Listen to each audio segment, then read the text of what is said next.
+1 chemistry ക്ലാസ്സിലേക്ക് എല്ലാ കുട്ടികൾക്കും സ്വാഗതം. ഇന്ന് നമ്മൾ ഡിസ്കസ് ചെയ്യുന്നത് chapter 4 chemical bonding and molecular structure. അപ്പോൾ ഇതിലെ ഹൈബ്രിഡൈസേഷൻ എന്നുള്ള ടോപ്പിക്കാണ് ഞാൻ എടുക്കാൻ പോകുന്നത്. ഹൈബ്രിഡൈസേഷൻ ഓൾറെഡി നമ്മൾ ഡെഫിനിഷൻസ് കണ്ടു കഴിഞ്ഞു. പിന്നെ അതിൻ്റെ 3 എക്സാമ്പിൾസ്, sp3 ഹൈബ്രിഡൈസേഷൻ്റെ 3 എക്സാമ്പിൾസ് നമ്മൾ കഴിഞ്ഞ ക്ലാസ്സിൽ പഠിച്ചു. ഇന്ന് ഹൈബ്രിഡൈസേഷൻ തന്നെ ഡി ഓർബിറ്റിൽ കൂടി വന്നു കഴിഞ്ഞാൽ എങ്ങനെ ഇരിക്കും, അതിൻ്റെ എക്സാമ്പിൾസ് ഏതൊക്കെയാണ് എന്നാണ് ഇന്നത്തെ ക്ലാസ്സിൽ നമ്മൾ പഠിക്കാൻ പോകുന്നത്. So today's topic is hybridization involving D orbitals. So S orbital നിങ്ങൾക്കറിയാം, പി ഓർബിറ്റൽ അറിയാം, അതുപോലെ തന്നെ വേറൊരു ഓർബിറ്റലാണ് ഡി ഓർബിറ്റൽ. ഇപ്പോൾ എസും പിയുടെയും കൂടെ ഡി ഓർബിറ്റൽസ് കൂടി ഇൻവോൾവ് ചെയ്തിട്ടുള്ള ഹൈബ്രിഡൈസേഷൻ ഏതൊക്കെയാണ്? അപ്പോൾ എക്സാമിന് പ്രീവിയസ് ഇയറിലൊക്കെ ഒരുപാട് ചോദിച്ചിട്ടുണ്ട് sp3d ഇൻവോൾവിങ് ഹൈബ്രിഡൈസേഷൻ. അപ്പോൾ അതിൽ 2 പ്രധാനപ്പെട്ട എക്സാമ്പിൾസ് ആണ് formation of PCl5, phosphorus pentachloride. Phosphorus pentachloride sp3d hybridisation ആണ്. അതുപോലെ വേറൊരു എക്സാമ്പിളാണ് formation of SF6, sulphur hexafluoride. അത് sp3d2 ഹൈബ്രിഡൈസേഷൻ ആണ്. ഇത് രണ്ടും പൊതുവിലെ എക്സാമിനേഴ്സ് ചോദിക്കുന്ന 2 ക്വസ്റ്റ്യൻ ആണ്.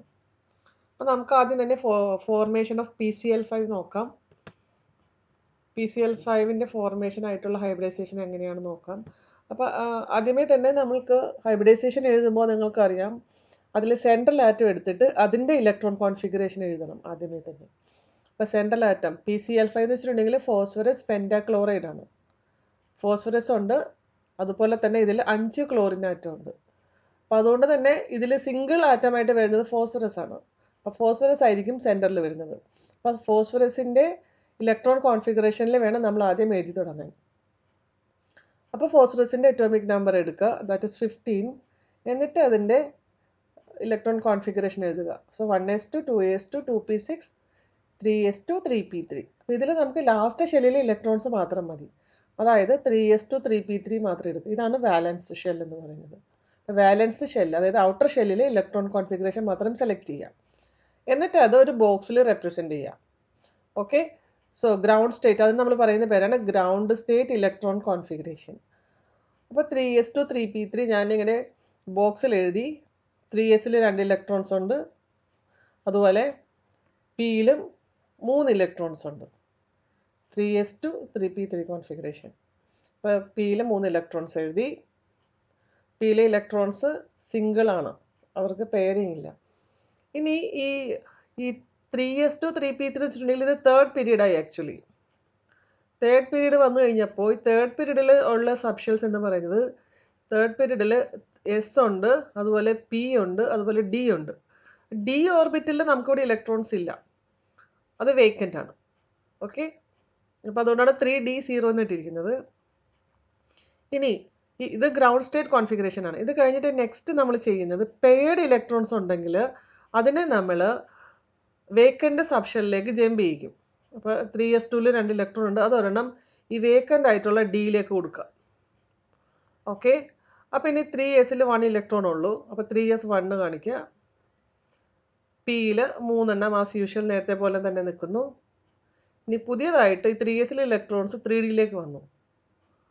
ഇവിടെ 3p3 കോൺഫിഗറേഷൻ വന്നു, പിന്നെ ഇവിടെ 3d1 കോൺഫിഗറേഷനായി. എസിൽ 1 ഇലക്ട്രോൺ, പിയിൽ 3 ഇലക്ട്രോൺ, ഡിയിൽ 1 ഇലക്ട്രോൺ. ഇതിനെയാണ് എക്സൈറ്റഡ് സ്റ്റേറ്റ് ഇലക്ട്രോൺ കോൺഫിഗറേഷൻ എന്ന് പറയുന്നത്.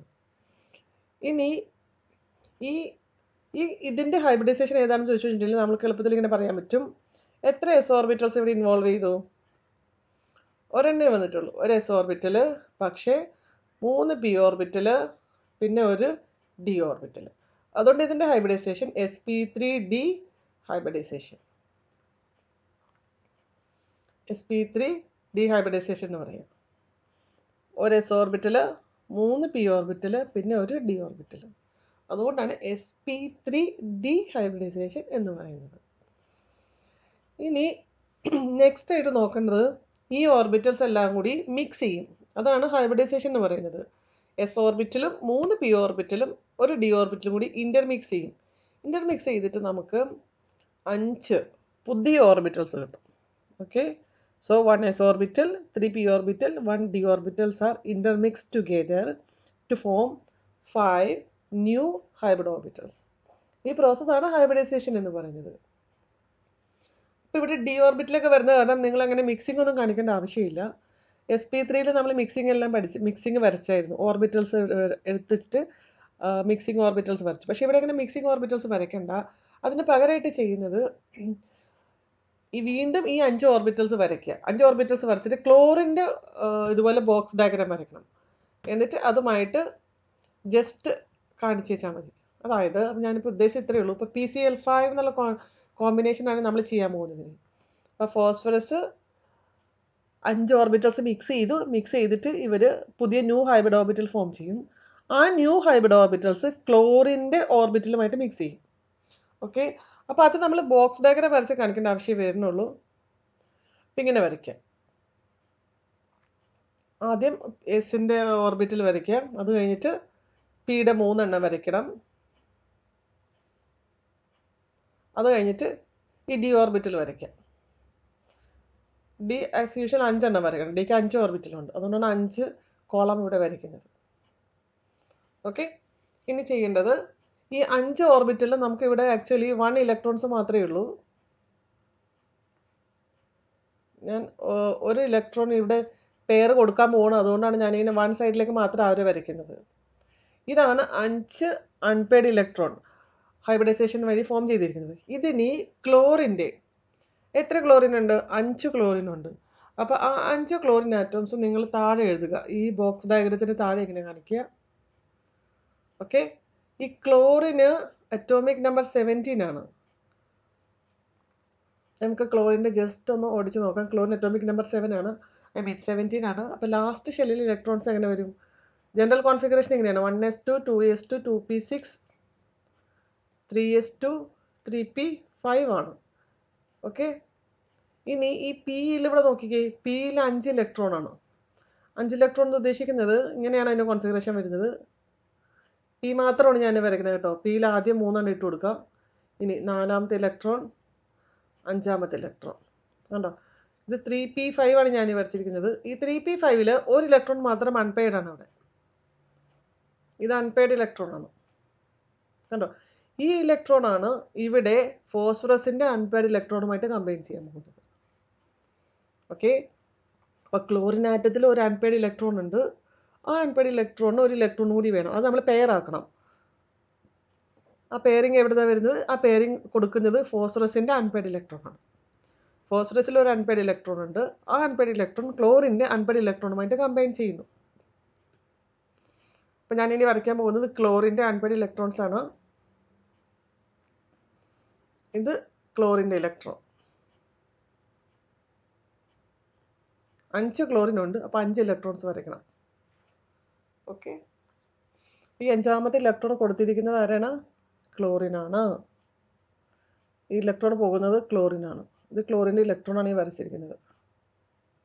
ഓക്കെ, അപ്പോൾ ഇത് തമ്മിൽ കമ്പൈൻ ചെയ്തിട്ട് പുതിയ ഫോസ്ഫറസ് ക്ലോറിൻ ബോണ്ടുകൾ ഫോം ചെയ്യും. ഇലക്ട്രോണുകൾ ഷെയർ ചെയ്യുക ചെയ്യുന്നത്. ഇലക്ട്രോണുകൾ കൊടുക്കുമ്പോൾ ഒരു ആറ്റം വേറൊരു ആറ്റത്തിന് ഇലക്ട്രോൺ കൊടുക്കുക ചെയ്യുന്നത്. അപ്പോൾ അവിടെ ഒരു ബോണ്ട് ഫോം ചെയ്യും. അങ്ങനെ 5 ഫോസ്ഫറസ് ക്ലോറിൻ ബോണ്ടുകൾ ഫോം ചെയ്യും. അങ്ങനെയാണ് PCl5 മോളിക്യൂൾ ഫോം ചെയ്യുന്നത്. പക്ഷേ ഇവിടെ ഒരു പ്രശ്നമുണ്ട്. ഇവിടെ വരുന്ന കുഴപ്പം എന്താണെന്ന് വെച്ചിട്ടുണ്ടെങ്കിൽ ഈ 5 ബോണ്ടുകൾ ഫോം ചെയ്യുമ്പോൾ 5 ബോണ്ടുകൾ ഒരേ ഷേപ്പിലല്ല വരുന്നത്. അതിൽ 3 ബോണ്ടുകൾ ഒന്നിച്ച് നിൽക്കും, ഒരേപോലെ വരും. ബാക്കി 2 എണ്ണം ഡിഫറെൻ്റ് ആണ്. അപ്പോൾ നമുക്ക് എങ്ങനെ കൊടുക്കാൻ പറ്റും? അപ്പോൾ ആദ്യം ഇതിൻ്റെ സ്ട്രക്ചർ ഇച്ചിരി ഡിഫറെൻ്റ് ആണ് വരയ്ക്കാൻ. ഇത് നമ്മൾ സ്ട്രക്ചർ ട്രൈഗണൽ ബൈപിരമിഡ് എന്നാണ് പറയുന്നത്. ആ സ്ട്രക്ചർ വരയ്ക്കാനായിട്ട്, അതായത് മോളിക്യൂളിൻ്റെ ജോമെട്രി അല്ലെങ്കിൽ ഷേപ്പ് എന്ന് പറയുന്നത്, ഷേപ്പിൻ്റെ വേറെ പേരാണ് ജോമെട്രി. രണ്ടും ഒന്ന് തന്നെ. ഷേപ്പ് അല്ലെങ്കിൽ ജോമെട്രി ഓഫ് ദ മോളിക്യൂൾ എന്ന് പറയുന്നത് ട്രൈഗണൽ ബൈപിരമിഡ്.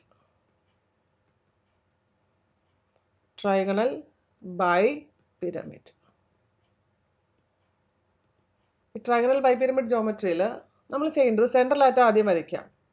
ആരാണ് central atom? Central atom phosphorus ആണ്. ഓക്കെ, ഇനി ഈ 5 ക്ലോറിൻ ആറ്റം ഉള്ളതിൽ 3 ക്ലോറിൻ ആറ്റംസ് ഇക്വറ്റോറിയൽ പൊസിഷനിൽ നിൽക്കുന്നു എന്നാണ് പറയുന്നത്. അതായത് ഒരു പിരമിഡ് നമ്മൾ വരുന്നു, ട്രൈഗണൽ ബൈപിരമിഡ്. അപ്പോൾ അത് ട്രയാങ്കിൾ ആണ് ഇതിൻ്റെ ബേസ് എന്ന് പറയുന്നത്. അപ്പോൾ ഇതിൻ്റെ ഫോസ്ഫറസ് സെൻറ്ററിലായിട്ട് നിങ്ങളൊരു ട്രയാങ്കിൾ ഇങ്ങനെ വരയ്ക്കുക. ഓക്കെ, ഈ സെൻറ്ററിലാണ് ഫോസ്ഫറസ് നിൽക്കുന്നത്. ഇനി ചെയ്യേണ്ടത് ഇതിൻ്റെ 3 എൻഡിൽ 3 ക്ലോറിൻ, ഇതൊരു ക്ലോറിൻ, ഇത് വേറൊരു ക്ലോറിൻ, ഇത് മൂന്നാമത്തെ ക്ലോറിൻ. ഇതാണ് ട്രയാങ്കിൾ പോലെ വരുന്നത്. ഇതാണ് എൻ്റെ ബേസ്. എന്നിട്ട് ഈ ട്രയാങ്കിളിൽ നിന്ന് മുകളിലേക്കും താഴത്തേക്കും ഓരോ പിരമിഡ് ഫോം ചെയ്യും. ഓക്കെ, അപ്പോൾ അത് കാണിക്കാനായിട്ട് നിങ്ങൾ കൂടുതൽ സ്ട്രെസ് ചെയ്ത് വരയ്ക്കേണ്ട ആവശ്യം വരുന്നില്ല. അതായത് ഇതെല്ലാം കൂടി ഇങ്ങനെ മുകളിലേക്ക് ഇതിങ്ങനെ ഒരു പിരമിഡ് പോലെ വരും. ഈ എൻഡിൽ നിന്ന് ഒരു പിരമിഡിൻ്റെ ഷേപ്പ്, ഇതിങ്ങനെ മുകളിലേക്ക് ഇങ്ങനെ ഒരു പിരമിഡ് പോലെ വരും. ഓക്കെ, ഇവിടെയാണ് നമ്മുടെ 4th ക്ലോറിൻ വരുന്നത്. അതുപോലെ തന്നെ താഴേക്കും ഇങ്ങനെ ഒരു പിരമിഡ് താഴത്തേക്ക് വരും. ഓക്കെ, ഇത് സെൻറ്ററിൽ നിന്ന് വരുന്നത്. ഇങ്ങനെയാണ് 5 ക്ലോറിൻ വരുന്നത്. പക്ഷെ ഇങ്ങനെയൊന്നും വരച്ചു വയ്ക്കേണ്ട ആവശ്യം വരുന്നില്ല. നമ്മൾ സാധാരണ എക്സാമിന് വരയ്ക്കുമ്പോൾ ചെയ്യേണ്ടത്, നമ്മൾ ആദ്യം ഒരു ട്രയാങ്കിൾ വരയ്ക്കാം. ഈ ട്രയാങ്കിൾ വരച്ചിട്ട് സെൻറ്ററിൽ ഫോസ്ഫറസ് വരച്ചാൽ മതി. സെൻറ്ററിൽ ഫോസ്ഫറസ് വരച്ചിട്ട് 3 ക്ലോറിൻ ഈ 3 സൈഡിൽ വരയ്ക്കാം. ഓക്കെ, ഇങ്ങനെ വരയ്ക്കണമെന്ന് കൂടി ഇല്ല, ജസ്റ്റ് ആ ഫോസ്ഫറസും ക്ലോറിൻ, മൂന്നാമത്തെ ക്ലോറിൻ. ഇനി ഒരെണ്ണം മേളിലേക്ക് കൊടുക്കുക, ഇങ്ങനെ വരയ്ക്കാം. ഓക്കെ, പിന്നെ ഒരെണ്ണം സെൻറ്ററിൽ നിന്ന് ഇങ്ങനെ താഴേക്ക് വരുന്നുണ്ട്. അതായത് സെൻറ്ററിൽ നിന്ന് അതിൻ്റെ അടിയിൽ നിന്നാണ് വരുന്നത്, അപ്പോൾ ഇങ്ങനെ താഴത്തേക്ക് കൊടുക്കുക. ഇത്രയും വരയ്ക്കേണ്ട ആവശ്യം വരുന്നുള്ളൂ. ഇതിനാണ് ട്രൈഗണൽ ബൈപിരമിഡ് സ്ട്രക്ചർ അല്ലെങ്കിൽ ട്രൈഗണൽ ബൈപിരമിഡ് ജോമെട്രി എന്ന് പറയുന്നത്. ഇവിടെ നിങ്ങൾ നോട്ടീസ് ചെയ്യേണ്ട 2 ഇമ്പോർട്ടൻറ്റ് പോയിന്റ്സ് എന്ന് പറയുന്നത്, ഈ ട്രയാങ്കിളിൻ്റെ ഉള്ളിൽ വരുന്ന ഈ PCl ബോണ്ട്, ഓക്കെ, ഈ ക്ലോറിൻ ആറ്റത്തിന് നമ്മൾ പറയുന്ന പേരാണ് ഇക്വറ്റോറിയൽ ക്ലോറിൻ. അത് ഇക്വറ്റോറിയൽ ബോണ്ടാണ്. ഓക്കെ, അതായത് ഈ ട്രയാങ്കിളിന് ഉള്ളിൽ വരുന്ന ഫോസ്ഫറസ് ക്ലോറിൻ ബോണ്ട് ഇക്വറ്റോറിയൽ ബോണ്ടാണ്. അപ്പോൾ ഇവിടുത്തെ ബോണ്ട് ആംഗിൾ എന്ന് പറയുന്നത്, ഈ PCl bond angle actually phosphorus chlorine bond angle 120 ഡിഗ്രിയാണ്. ഇനി ഈ മുകളിലേക്കും താഴത്തേക്കും 2 ബോണ്ടുകൾ വരച്ചിട്ടുണ്ടല്ലോ, ഈ പൊക്കത്ത് വരച്ചിരിക്കുന്നത് ഇത് കണ്ടോ, ഇത് 2 എണ്ണം. ഈ ബോണ്ടുകൾക്ക്, ഈ ഫോസ്ഫറസ് ക്ലോറിൻ ബോണ്ടിന് നമ്മൾ പറയുന്ന പേരാണ് ആക്സിയൽ ബോണ്ട്. ആക്സിയൽ ബോണ്ടിൽ ഫോസ്ഫറസ് ക്ലോറിൻ ബോണ്ട് ആംഗിൾ 90 ഡിഗ്രിയാണ്. ഓക്കെ, അപ്പോൾ PCl5-ൽ 2 ടൈപ്പ് ബോണ്ട് ഉണ്ട്. ഒന്ന് ഇക്വറ്റോറിയൽ ബോണ്ടും രണ്ടാമത്തേത് ആക്സിയൽ ബോണ്ടും. ഇക്വറ്റോറിയൽ പൊസിഷനിൽ വരുന്നത്, അതായത് 3 ക്ലോറിൻ ആറ്റംസ് വരുന്ന ബോണ്ടാണ് ഇക്വറ്റോറിയൽ ബോണ്ട്. ഇനി ആക്സിയൽ ബോണ്ട് എന്ന് പറയുന്നത് ഫോസ്ഫറസും ക്ലോറിനും തമ്മിൽ മേളിലും താഴത്തുമായിട്ട് വരുന്ന ബോണ്ടുകൾ. അവിടുത്തെ ബോണ്ട് ആംഗിൾ 90 ഡിഗ്രിയാണ്. എന്തുകൊണ്ടാണ്? പൊതുവിൽ നമ്മൾ പറയാറുണ്ട് ഈ ആക്സിയൽ ബോണ്ട് ആംഗിളിന് നീളം കൂടുതലാണ്. നിങ്ങൾ സ്ട്രക്ചറിലേക്ക് നോക്കിയാൽ കാണാൻ പറ്റും, ആക്സിയൽ ബോണ്ട് ആംഗിളിലെ ലെങ്ത് കുറച്ച് കൂടുതലാണ്. അതിന് എന്തായിരിക്കും കാരണം? ഇക്വറ്റോറിയലിൽ നമുക്ക് 3 ക്ലോറിൻ ആറ്റം ഉണ്ട്. ഇക്വറ്റോറിയലിൽ 3 ക്ലോറിൻ ആറ്റം ഉള്ളത് കാരണം, ഓക്കെ, ഈ 3 ക്ലോറിനും ഈ ആക്സിയൽ പൊസിഷനിൽ നിൽക്കുന്ന ക്ലോറിനുമായിട്ട് റിപ്പൽഷൻ വരും. കാരണം ഇലക്ട്രോണുകളാണല്ലോ ഷെയർ ചെയ്യുന്നത്. ഇലക്ട്രോണുകൾ ഷെയർ ചെയ്യുമ്പോൾ ഇലക്ട്രോൺ റിപ്പൽഷൻ വരും. ഇലക്ട്രോണുകൾക്ക് നെഗറ്റീവ് ചാർജാണ്. അപ്പോൾ 2 നെഗറ്റീവ് ചാർജ് വരുമ്പോൾ എന്തായാലും സെയിം ചാർജ് വരുമ്പോൾ റിപ്പൽഷനായി. അപ്പോൾ ഇലക്ട്രോൺ റിപ്പൽഷൻ വരും. ഈ റിപ്പൽഷൻ അതായത് ആക്സിയൽ പൊസിഷനിൽ നിൽക്കുന്നവർക്ക് ഇക്വറ്റോറിയലിലുള്ള 3 ക്ലോറിനുമായിട്ടുള്ള റിപ്പൽഷൻ ഇവിടെ ഉണ്ടാകും. ഓക്കെ, അങ്ങനെ വന്നു കഴിയുമ്പോൾ റിപ്പൽഷൻ കൂടുതലായതുകൊണ്ട് ഈ റിപ്പൽഷൻ കുറയ്ക്കാനായിട്ട് ഈ ബോണ്ട് അങ്ങോട്ട് ഇലോങ്ങേറ്റ് ചെയ്ത് നിൽക്കും, നീണ്ടു നിൽക്കും. ഈ ഫോസ്ഫറസ് ക്ലോറിൻ ബോണ്ടുകൾക്ക് ഈ ആക്സിയൽ പൊസിഷനിലുള്ള, ഇത് രണ്ടും ആക്സിയൽ പൊസിഷനിലാണ്. ഓക്കെ, ഈ ആക്സിയൽ പൊസിഷനിലുള്ള ക്ലോറിൻ ബോണ്ടുകൾ, ഓക്കെ, ഇക്വറ്റോറിയൽ പൊസിഷനിലുള്ള ക്ലോറിൻ ആറ്റംസ് ആയിട്ട് റിപ്പൽഷൻ ഉണ്ട്. ഈ റിപ്പൽഷൻ റെഡ്യൂസ് ചെയ്യാനായിട്ട് ഇവരെന്ത് ചെയ്യും? ഇവർ മാക്സിമം ഇലോങ്ങേറ്റ് ചെയ്ത് നിൽക്കും. ഓക്കെ, നമ്മൾ ആ വേർഡ് യൂസ് ചെയ്യണം, ഇലോങ്ങേഷൻ. അതായത് ഇക്വറ്റോറിയൽ ബോൺസിൽ നിന്നുള്ള റിപ്പൽഷൻ റെഡ്യൂസ് ചെയ്യാനായിട്ട് ആക്സിയൽ ബോൺസ് വിൽ ഇലോങ്ങേറ്റ്. അതുകൊണ്ട് ആക്സിയൽ ബോണ്ടുകളുടെ നീളം എപ്പോഴും കൂടുതലായിരിക്കും. ആക്സിയൽ ബോണ്ടിന് എപ്പോഴും കുറച്ച് ലോങ്ങർ ആയിരിക്കും അതിൻ്റെ ബോണ്ട് ലെങ്ത്. ഈ ബോണ്ട് ലെങ്ത് കൂടുതലായത് കാരണം അതുപോലെ അത് വീക്കർ ആയിരിക്കും. 2 കാര്യങ്ങൾ പറഞ്ഞു. ആക്സിയൽ ബോൺസ് ഇലോങ്ങേറ്റ് ചെയ്ത് നിൽക്കും.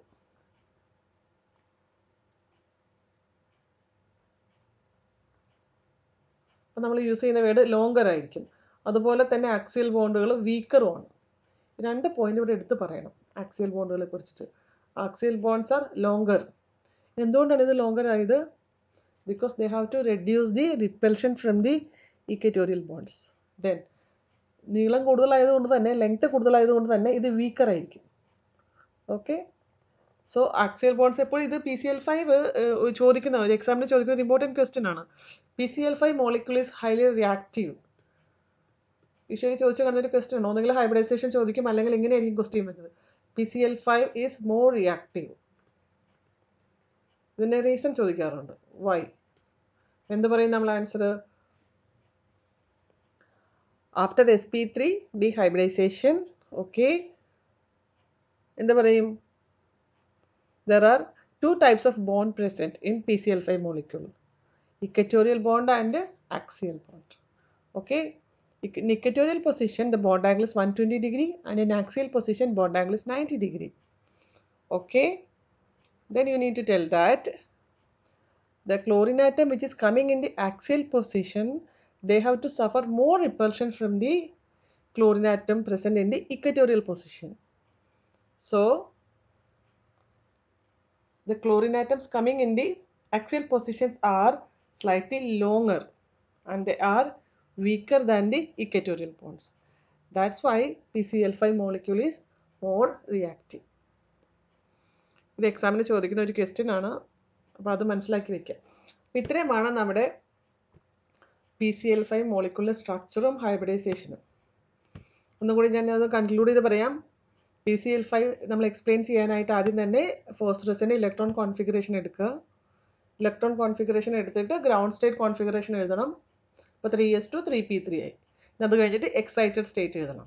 എക്സൈറ്റഡ് സ്റ്റേറ്റ് എഴുതാൻ നേരത്ത് s ഓർബിറ്റലിൽ 1 ഇലക്ട്രോൺ d ഓർബിറ്റലിൽ കൊടുക്കുക. ഈ d ഓർബിറ്റൽ എവിടെ നിന്നാണ് വന്നേ?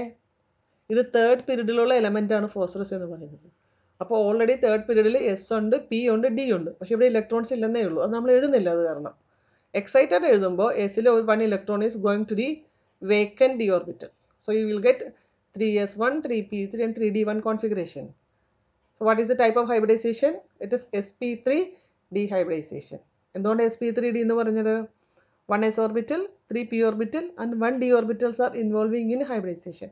That's why it is called sp3 dehybridization. എന്നിട്ട് പിന്നെ ക്ലോറിൻ എടുക്കുക. PCl5 എന്നുള്ള മോളിക്യൂളാണ്. There are 5 chlorine atom. 5 chlorine ഉള്ളത് കാരണം 5 ബോണ്ടുകൾ നമ്മൾ വരയ്ക്കണം. സോ ഈ അൺപെയ്ഡ് ഇലക്ട്രോൺസ് താഴേക്ക് ഇറക്കി എഴുതുക. എന്നിട്ട് ക്ലോറിനിൽ p5 കോൺഫിഗറേഷൻ ആണ്. അപ്പോൾ 1 അൺപെയ്ഡ് ഇലക്ട്രോൺ ഉണ്ട്. അത് ഫോസ്ഫറസിനെ അൺപെയ്ഡ് ഇലക്ട്രോണുമായിട്ട് കമ്പൈൻ ചെയ്യും. അപ്പോൾ നമുക്ക് PCl5 മോളിക്യൂൾ കിട്ടും. അപ്പോൾ അത് പെയർഡ് ആയിട്ട് വരയ്ക്കുക 5 ബോക്സിൽ. Then I told that shape of the molecule is trigonal bipyramid. Okay, shape അല്ലെങ്കിൽ ജോമെട്രി എന്ന് പറയുന്നത് ട്രയാങ്കിൾ ബൈപിരമിഡ്. എന്താണ് ട്രയാങ്കിൾ ബൈപിരമിഡ് സ്ട്രക്ചർ എന്ന് പറയുന്നത്? ഒരു ട്രയാങ്കിൾ ഉണ്ട്, ട്രയാങ്കിൾ അതാണ് ബേസ്. എന്നിട്ട് അതിൻ്റെ മുകളിലേക്കും താഴേക്കും 2 പിരമിഡുകൾ ഫോം ചെയ്തിട്ടുണ്ട്. അതുകൊണ്ടാണ് trigonal bi means 2 bipyramid. 2 പിരമിഡുകൾ, ഒന്ന് മുകളിലേക്കും ഒന്ന് താഴേക്കും. ഓക്കെ, ഇപ്പം 2 ടൈപ്പ് ബോണ്ട് ഉണ്ട് ഇവിടെ, equatorial bond and axial bond. Equatorial bond എന്ന് പറയുന്നത് ഈ ട്രയാങ്കിളിനുള്ളിൽ വരുന്ന ബോണ്ടുകൾക്കാണ് ഇക്വറ്റോറിയൽ ബോണ്ടുകൾ. 3 ഇക്വറ്റോറിയൽ ബോണ്ടുകളുണ്ട്.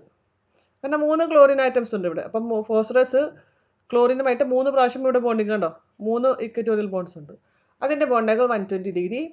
ഇനി ഒരെണ്ണം മുകളിലേക്ക് ഒരെണ്ണം താഴേക്കാണ് വരുന്നത്, 2 ക്ലോറിൻ ആറ്റംസ്. ഈ ബോണ്ടുകൾക്ക് പറയുന്ന പേരാണ് ആക്സിയൽ ബോണ്ടുകൾ. ആക്സിയൽ ബോണ്ടുകളുടെ ബോണ്ട് ആംഗിൾ 90 ഡിഗ്രി. ഇനി അപ്പോൾ 2 ടൈപ്പ് ബോണ്ട് പറയണം. അത് കഴിഞ്ഞിട്ട് പറയേണ്ടത് ആക്സിയൽ ബോണ്ട്സ് ഇലോങ്ങേറ്റഡ് ആണെന്ന് പറയണം. ഇലോങ്ങേറ്റഡ് അതായത് നീളം കൂടുതലാണ് ആക്സിയൽ ബോണ്ടുകൾക്ക്. ഇക്വറ്റോറിയൽ ബോണ്ടിനേക്കാളും ആക്സിയൽ ബോണ്ടുകൾ കുറച്ചും കൂടി നീളം കൂടുതലാണ്. എന്താ കാരണം?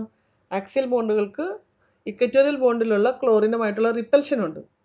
അപ്പോൾ ആ റിപ്പൽഷൻ കുറയ്ക്കാനായിട്ട് ഇവർ മാക്സിമം അകന്ന് നിൽക്കുക, which means they are more elongated.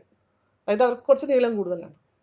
നീളം കൂടുതലായത് കാരണം, ലെങ്ത് കൂടുതലായത് കാരണം അവർ വീക്കറും കൂടി ആയിരിക്കും, പെട്ടെന്ന് റിയാക്ട് ചെയ്യും. ഓക്കെ, എന്ന് വെച്ചിട്ടുണ്ടെങ്കിൽ PCl5 molecule it self is highly reactive. ഇത്രയും കാര്യങ്ങളാണ് നമ്മൾ sp3 ഡീഹൈബ്രിഡൈസേഷൻ അതായത് PCl5ൻ്റെ ഫോർമേഷനിൽ പഠിക്കേണ്ടത്. ഓക്കെ, ഇനി നമുക്ക് നെക്സ്റ്റ് ഹൈബ്രിഡൈസേഷൻ നോക്കാം, ഡി ഓർബിറ്റിൽ വെച്ചിട്ടുള്ളത്. അത് SF6ൻ്റെ ഫോർമേഷനാണ്. Formation of SF6.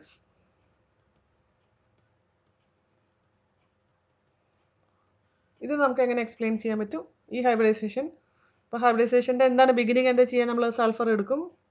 സൾഫറിൻ്റെ atomic number എത്രയാണ്? 16 ഇലക്ട്രോൺ കോൺഫിഗറേഷൻ എഴുതുക. ആദ്യം ജനറൽ കോൺഫിഗറേഷൻ എഴുതി കഴിഞ്ഞാൽ നിങ്ങൾക്ക് കുറച്ച് എളുപ്പമായിരിക്കും. സോ 1s2 2s2 2p6 എഴുതി. അത് ദെൻ ഔട്ടർ ഷെല്ലിൽ 3s2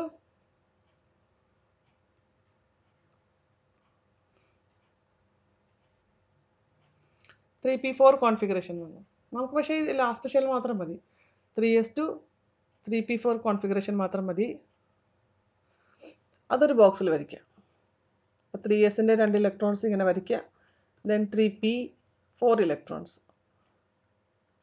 p ആണിത്. ഇത് 3s2, ഇത് 3pയിൽ 4 എണ്ണം വരയ്ക്കണം. നമ്മൾ ആദ്യം ഈ 1 ഇലക്ട്രോൺസ് ആയിട്ട് ഇട്ട് കൊടുക്കുക. അപ്പോൾ 3 എണ്ണം വന്നു. ഇനി ലാസ്റ്റ് 1 ഇവിടെ ഇട്ട് കൊടുക്കുക. So 3p4 configuration. ഓക്കെ. ഇനി ഇവിടെ എന്തും കൂടി ഉണ്ട്? ഡി ഓർബിറ്റിലും കൂടി ഉണ്ട്. കാരണം ഇത് തേർഡ് പീരീഡ് ആണ്. തേർഡ് പീരീഡിൽ ഡി ഓർബിറ്റിലും കൂടെ ഉണ്ട്. But it is vacant. 3d orbit, 0 configuration. ഈ കോൺഫിഗറേഷൻ പറയുന്ന പേരെന്താണ്? Excited configuration. I mean ground state configuration. Sorry, it's called ground state configuration.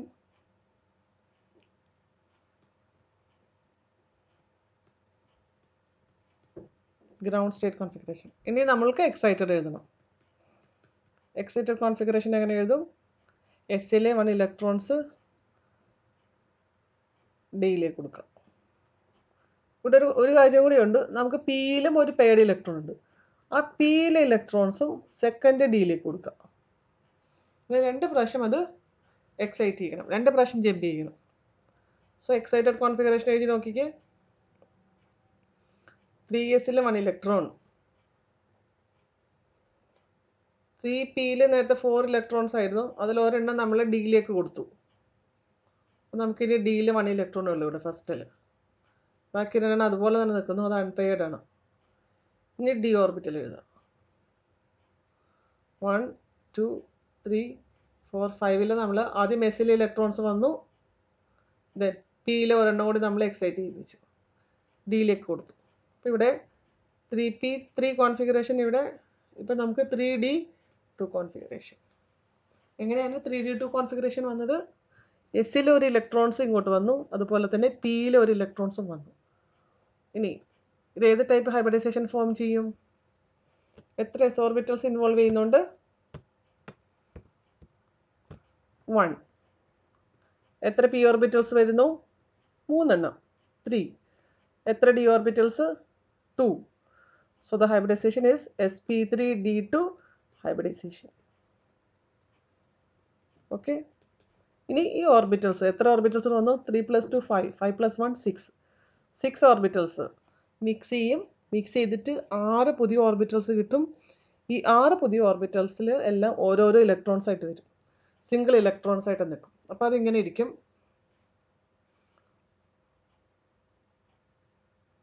ഈ സെയിം തന്നെ സ്ട്രക്ചർ വരയ്ക്കുക. ഇത് പി, ദെൻ ഡി. ഓക്കെ. ഇതാണ് നമ്മുടെ പുതിയ കോൺഫിഗറേഷൻ കിട്ടുന്നത്. ഇവിടെ എല്ലാം ഓരോ സിംഗിൾ ഇലക്ട്രോൺസേ ഉള്ളൂ. ഈ സിംഗിൾ ഇലക്ട്രോൺസ് ഇനി വരുന്നത് നമ്മുടെ മോളിക്യൂളിലേക്ക് നോക്കാം. മോളിക്യൂൾ ഏതായിരുന്നു? SF6 അല്ലേ? SF6. അപ്പോൾ ഇവിടുത്തെ സെക്കൻഡ് എലമെൻ്റ് ഏതാണ്? ഫ്ലൂറിൻ. എത്ര ഫ്ലൂറിൻ ഉണ്ട്? 6 ഫ്ലൂറിൻ ആറ്റം. അപ്പോൾ നമ്മളെ ഫ്ലൂറിൻ്റെ കോൺഫിഗറേഷൻ എടുത്തിട്ട് ഫ്ലൂറിൻ്റെ 1 ഇലക്ട്രോൺ ലാസ്റ്റ് ഷെല്ലിൽ വരുന്ന 1 ഇലക്ട്രോൺസ് ഇങ്ങോട്ടേക്ക് ഷെയർ ചെയ്യും. ഓക്കെ. അപ്പോൾ ഫ്ലൂറിൻ്റെ അൺപെയർഡ് ഇലക്ട്രോൺ, ഫ്ലൂറിൻ്റെ കോൺഫിഗറേഷൻ സംശയമുള്ളവർക്ക് ഫ്ലൂറിൻ്റെ കോൺഫിഗറേഷൻ എഴുതിയിട്ട് വേണമെങ്കിൽ അങ്ങനെയും ചെയ്യാം. ഫ്ലൂറിൻ അറ്റോമിക് നമ്പർ 9 ആണ്. So 1s2 2s2 2p5 configuration. പിയിൽ 5 ഇലക്ട്രോൺ ഉണ്ട്. സോ 1 2 3 4 5 ഉണ്ടോ?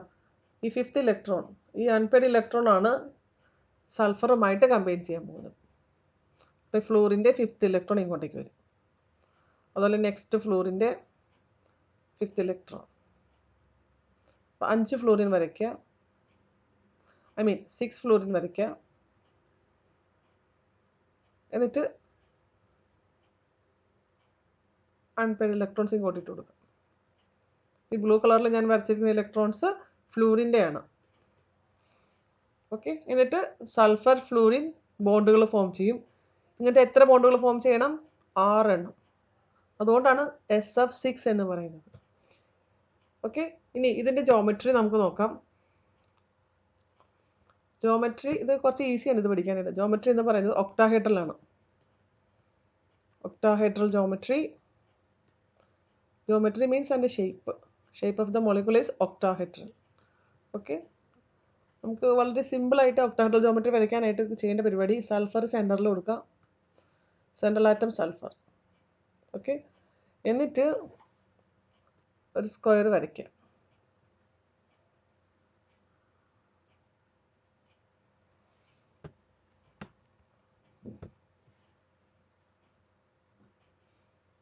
ഇതിൽ ഈ 4 പൊസിഷനിൽ ഇതിൻ്റെ 4 ഡയഗണൽസിൽ, അതായത് 4 കോർണറിൽ നമുക്ക് സൾഫർ ഫ്ലൂറിൻ കൊടുക്കാം. ഈ 4 എൻഡിലും ഫ്ലൂറിൻ വരും. ഓക്കെ, അങ്ങനെ 4 ബോണ്ടുകളൂടെ ഫോം ചെയ്തു. ഇനി ബാക്കി എത്രയുണ്ട്? 2 എണ്ണം കൂടിയുണ്ട്. ആ 2 എണ്ണം, ഒരെണ്ണം ഇതിൻ്റെ മുകളിൽ, പിന്നെ ഒരെണ്ണം താഴെ സൾഫറിന് അടിയിലേക്ക് വരുന്നത്. സോ അതിങ്ങനെ താഴത്തേക്ക് കാണിക്കാം. ഇത്രയേ ഉള്ളൂ. എല്ലാ ബോണ്ട് ലെങ്തും ഈക്വൽ ആണ്, ബോണ്ട് ആംഗിളും സെയിം ആണ് ഇവിടെ. ഓക്കെ, ഇവിടുത്തെ ബോണ്ട് ആംഗിൾ എന്ന് പറയുന്നത് 90 ഡിഗ്രി ആയിരിക്കും. ഇതാണ് SF6 മോളിക്യൂളിലെ ജോമെട്രി. Bond angle 90 degree.